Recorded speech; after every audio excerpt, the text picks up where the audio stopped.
tous et merci d'être là pour cette session. Good afternoon, everybody, and thank you for being here. The title, which we could talk about all afternoon because it concerns many different subjects. The question is the economy violent? This case, we have two visions of the world that are in opposition. For some people, it's a market. For others, it's a market is a place where reproduction of inequalities. For others, it's a place where it's a source of wealth creation. We'd like to thank our two participants. Boris Vallot, you are an MP, a president of the Socialist group at the National Assembly. At the SOE Publications Company, you said our destinies are not commodities. And Christian Dieu, you're chairman of CCI France, and you're going to represent businesses in this debate. We'll start with you, Boris Vallot. I was saying in the introduction, you've published this essay about the decommodification of our lives. Does that mean the market is violent and the competition is a source of violence, or is that a complete exaggeration? First of all, thank you for inviting me to this debate. Perhaps, first of all, I'd like to share something with you all, which is that everything is a commodity in a way. From your childhood to old age, when everything you go through, everything has become a commodity because of the changes in the markets, with the production capitalism, and then financial capitalism. Now we're in digital capitalism, where the market is total, and we have become commodities ourselves, including in our subjectivities, our passions, our emotions, our friendships, our love lives. Everything has become a commodity, even our attention. In that sense, the market is total and could become totalitarian. The laws of the market, if they're not controlled, if they're not controlled by political, moral and other considerations, the law of the market will always be the strongest, with the violence that goes with it. Alain de Crescenzo, perhaps you could give an answer to this, and we'll come back to your vision of the market. We're not in an ideal world, but I think there are two markets. This is what I try to say. Of course, I'm a progressist. There are markets and there are geographies. I think in this country there is too much negative deformation, and we have to remember that we're able to counter the market in certain subjects. I've seen this at a time. I had a company in the US and in France, and employees in France and in the United States. So the way the COVID crisis in the two countries was not the same. One market, people were allowed to do anything, and people were dying in the streets. And another market, perhaps there was too much reaction. It cost a lot of money, but it was possible to maintain the essential things. When I think at what the social security costs in the United States, it costs 10% extra, whereas in France it's only 5% extra. What the real question I'm asking is, if we look at our public finances, will we be able to keep going? If we don't keep going, what do we need to do? That's my reaction. It's true that it's tough. It's true that there's been a lot of commodification, and we try to keep the essentials, but it's not always easy, but we try to keep going. Can I just react to that? Because, of course, the question is, how much does commodification cost? And the example that is given is healthcare. Today, health expenditure in the US is 19% of GDP. In France, it's 12% of GDP. The life expectancy is greater in France than in the US. In health, inequalities are less in France than in the US. So in a way, I also answer that question in that way. What costs a lot of money is commodification or merchandisation. Economic violence, you say, is also a result of political violence and geopolitical violence. We've seen that a great deal over the last 2 years, and the economy has become an instrument in the service of different rivalries and power rivalries, particularly between the US and China. So in history, if we take a very long-term view, it hasn't always been the case, and we had a period which has now come to an end about 10 years ago. So is the economy a victim of geopolitics?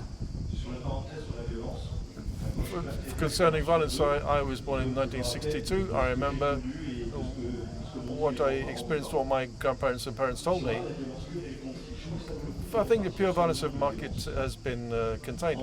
If between 1945 and 1990, it was the end of the Cold War, there were about 20 conflicts per year. Between 1990, you saw what happened with the Gulf War. Everything became more difficult. Then you had 50 conflicts per year. Then after that, it went down until 2014, more or less. Then we increased with the Ukraine war. And today, in 2025, this is one of the 3 record years since 1945 in terms of number of conflicts. There are 65. I don't know what happened before, but at the moment we have an acceleration in violence that we see today, and we see in the criminality, criminal activities. Thefts have gone down, homicides as well in our country, but if you look at violence against children, domestic violence, cyber crime, and burglaries, all that has gone up. We also see mass movements, the crowd problems with the PSG football team, for example. That counts. And in the economy, for me, it's a real parallel here. We've seen an increase in violence with the customs tariffs. A part of that is very violent. On the 26th of June last week, Trump announced again 100% tariffs on European countries who don't play the game, as he says. In 10 years' time, tariffs have been multiplied by 5. Chinese taxes on cognac, which we like, in France, is 35%. The Chinese who launch an extraordinary operation with the export license on the rare earths, which means we won't be able to produce batteries if we don't have them. That also is violent. So, from what I can see, we have exacerbated violence, which is violence we have in the streets, which we see in politics as well. This violence is becoming a geopolitical and economic tool, and we see it every day. And the question is, and I'll stop here, the question is, it's not just to observe it, but we know it exists. We have to counter it in some way. And how do we do that? Jointly, how can we counter this violence, which is causing so many problems for so many people? Let me give an example. Even in my companies, what I see is that I said the enterprise credit is the payment deadlines, and it's becoming very difficult now, the question of payment deadlines. We have 20% additional payment deadline now compared to 6 years ago. That's something that's violence that is occurring in the world of business. So is the economic violence a result of geopolitical impacts and rivalries between powers? I don't know whether there's an exacerbation or acceleration of violence. I think if you are 18, it's better to be 18 years old now or in 1914. We continue to be generations that are blessed, I think. But nothing is definitely acquired forever. There's been a parenthesis, it's opened, I don't know when it will close, which is there was a period like the Second World War when the economy was very much attached to economic and social and moral concerns. This was the big law of Bretton Woods and the creation of social security in France and everywhere in Europe. What's clear is that the economy is a tool of power. It's an instrument of violence and power relations. Perhaps what's new is that from the point of view of the market, when the market in a way has colonized everything, the last bastion that remains is democracy itself. What we've been able to observe in the recent American presidential campaign in this moment that I call a total market, total capitalism, this digital capitalism, is the collusion of interest between illiberal political offerings such as Trump's and tech oligarchs who have joined together to attack this last bastion of democracy. And you can see how Trump, in his relations with the EU, is the defender of these American tech giants. Do we get the feeling these macro and economic shocks are more and more violent because our societies, our model, is increasingly fragile. We've seen this breaking down of the value chain, for example, so that our companies, we saw that during COVID, they're more and more fragile too. Is that also perhaps the result of a fragility of the system? Well, violence arises when you de-arm and you stop protecting yourself. I don't know if you agree with me, but when I observe the deindustrialization which hit Europe, particularly France, and when I see that we have imposed on ourselves rules that none of our competitors anywhere in the world have imposed on themselves, when I see that China has not respected the laws of the market but has avoided them with state companies and protected markets and state subsidies, and in 10 years' time has succeeded in creating huge competitors for our companies, with Huawei, which is taking business away from Alcatel, and a lot of others, including the manufacturers of electric vehicles. I'm saying we've been the useful idiots of the global village. And faced with this violence and this disorganization, and a free market, which we can see ends up being the law of the strongest, we have to protect ourselves and we have to regulate and protect. Decommodification is not an art of destruction, it's the art of limitations. What we need to have in the market and what needs to be outside the market. This is an interesting debate because let's talk about the subject of incredible violence which you don't see, which is public subsidies in China or in the US via the army. In China, for example, the subsidies for solar panels, the huge panels, huge stocks you see everywhere, for steel, which are flooding into the European market, these subsidies of manufacturing industry is between 3 and 8 times greater than what we have in Europe. Between 3 and 8 times greater. When you look at what we allow to happen, let me come back to Europe, to this overprotection that we have. When you look at what's happening, whereas we accumulate foreign trade deficits, if it's not too serious, it's because we import less, because we have less money, because we're consuming less. We have a record deficit in foreign trade with China. We are invaded. I agree absolutely with what you say. I didn't understand. I don't see the ecological vision of things. I'm in favor of low carbon. What we say is if we have electric vehicles, we stop using internal combustion vehicles. The electric vehicle is a computer. We don't make them. It's electric engines. We trying to make them. I am formerly from Schneider. I'm familiar with this area. It's very difficult to make an electric engine. Then it's batteries, and we don't have control of rare earths. So then you say to yourself, decarbonization is great, but in fact we know what's going to happen. When you see that we are putting barriers for import of electric vehicles and our automobiles, and we forget the light commercial vehicles, then we completely massacred. And that's the fight we have to have in Europe and nationally also. Let me talk about Spain. I live in Toulouse, near Spain. We have vegetables on our markets. Of course, they have to be careful about what you put into the soil. But when you products that are banned in your country and come in from outside, and your farmers are not able to make a living, you have to be careful. Maybe we're saying more or less the same thing. Maybe we agree with each other. Maybe with that we have to stop allowing the market to control everything in this way. But in that sense, France doesn't do enough, and I think this is one of the solutions we can talk about. We need to renew the world of alliances. The English Prime Minister said this when at Davos. He said we have to find the small people.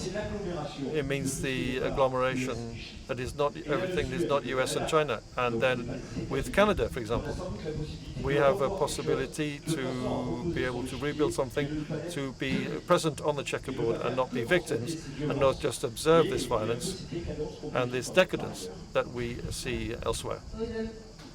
Conversely, can you answer that? How can we repair the situation? I'm glad that I have an ally to say that we have to have limits on the market, and we have to carry out industrial reconquest. Sovereignty is an important point. I worked with a former minister in that area. I know that we have to reconquer our industrial sovereignty. If you don't produce anything, you are controlled by others. We can't be dependent on the Indians for medicines.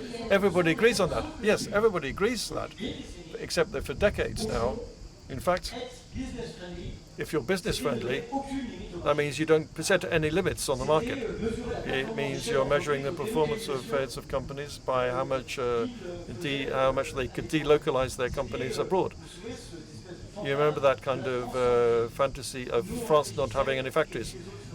We would use our brain cells, in other words, people would make things. So when people think better than we do and they make things better than we do, then we're in trouble. So we're in a very big situation of weakness. I agree with what has been said. We have to protect the European market. We have to. So how do we protect it? Through standards, by tariffs? Yes, through tariffs, yes. By ring fencing industries. Through nationalization as well, yes. Yes, nationalization is one of the tools for decommodification, yes. When I talk about market, there's a world market. But when I talk about this subject, I'm also raising the question of management of retirement homes. And should we allow Orpea to continue making care for old people a market, or should we use the example of Netherlands, where old age retirement homes are not in the commercial sector, they are in state service? That's a question we can ask at every level. Yes, we have to have barriers of entry, and we have to have rules that make it possible to have fair competition. Otherwise, it's the end of everything. So more regulation, more states, stronger state role. Yes, we agree. No, hang on. I haven't just finished. It was the beginning of my sentence. My position is to recognize our market economy, but as I was saying earlier, there are different markets. I agree with having a responsible market economy. In my former life, my other life, I work in the world of cooperatives. I'm a president of the Federation of Savings Banks. We don't distribute dividends. We reinvest in territories. Do we have a solvency ratio that is lower than others? No, not at all. Does that mean we don't invest in the economy? Not at all. 20% of the economy is financed by the group I represent, so there are alternatives. And of course, I believe very much we can't be in a situation of weakness with regard to Americans. I agree with you. What's missing in Europe and in France is we have to organize ourselves. We have to be more militant. We had a discussion about this earlier. We have to find alliances. Otherwise, we can't do it alone. We have to find a body of alliances nationally, and I would be willing to participate in that. And we have to find the same thing at a European level. We don't have European alliances, we're going to lose everything. And I'm in favor of regulating the market and finding alliances. And let me finish with one more thing. Let's stop fighting each other to develop tomorrow's airplane. Let's do it together. Okay, you're taking an example. We haven't been able to do it together. We've made one. Yes, Airbus did it together. It was a success, so we have to see how we can do that in the future. And the tank of the future that's not going to be a reality either. I agree with what has just been said. Fighting against the violence of the market, not giving in to the law of the strongest. Saying might is right. That doesn't mean you're going to destroy the market economy. You're redefining it. Business have a responsibility in society. That's why when we met up in the big battle we have, which is to re-industrialize and to have our industrial sovereignty, preserve our environment, and protect ourselves against changes which are sometimes anthropological. The question of AI is an important anthropological question. We have to have a productive pact. I don't consider that decommodification means you have to have the state replacing everybody else. You don't, which would be remote and deaf. What I'm saying is we have to re-embed the economy into the social and ethical and moral values. And obviously, this is a model that I could adopt, like all the social environmental responsibilities of companies, the companies with a mission, and the definition of companies in the civil code. We have tools that enable us to have sustainability where the market doesn't have a long-term vision. This is a problem with the market. How do we do this when we have this vision in France to persuade the Germans, the Finnish, the Polish? Do you think that today in Europe we have the same vision of the market? I'd like to talk about the Poles. I know the country very well. The first thing to persuade them is not accept when you enter Poland is to buy American fighters, American aircraft. This Europe that I love, that I want to see grow, has to be reformed. You can't have people doing anything they want with the European funding. Then the Germans, well, our friends, we have to enter into trade. It's not just merchandising, we have to enter into trade. I met the president of Siemens earlier, who is president of the Franco-German Chamber of Commerce. So we're going to do deals together, because for reindustrialization, if we forget Germany, we are dead. If Germany deindustrializes, if it loses its industrial potential, it's a very bad thing for France. So we have to negotiate deals. The world of business has to be involved. I've always dreamed that we could have pairs of people working in politics and in business. In my local area, I've been able to do this, but on national level, it hasn't been possible. I'd like to have these pairs of people, politics and business, representatives of both, on the basis of a balanced discourse between the two. We have to go and meet the Germans and support them. We shouldn't work alone. So that overall, when we look at the situation of France, once again, it's a country of love. We can't work alone. Do you think France has a strong enough voice? Yes, but we in business, we do deals. I'm talking about the Schneider Electric Group. We do deals around the world. When I say deal, I mean I'm buying things, I'm founding alliances. We are present in 25 countries around the world. In my company, we did deals in Italy. We found markets. So you can do that. And there is a reason to hope, which is, unfortunately, in this world, Europe is suffering. Europe is suffering. Some countries doing better than others. For example, Spain. I saw that in the TV yesterday. Overall, Europe is suffering. And when you're suffering, you can find alliances and deals. That's what I believe, and I very much believe that we should accept specialization in certain industries. To say in life there are people who lead and others who follow. That's not a problem. That's how it works. That's how we will be able to rebuild our industry. We'll be able to reindustrialize. We'll be able to find leverage with other people in Europe. Recently, I met some people who were very determined for France to play a leading role in Europe. That's how I understood it.